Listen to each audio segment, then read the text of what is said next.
biasane niku pupuse nelongso ae Mbak Wandani. Wah. Wis ajake kok mendalami to, Ndang.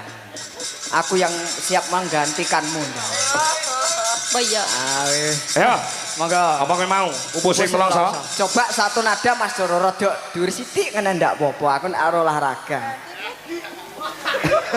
Tak ndamel ral. Beh, sapa Ya. Doro koclok. Ada guys suara kodok. Kujluk. Apa iki sak tenane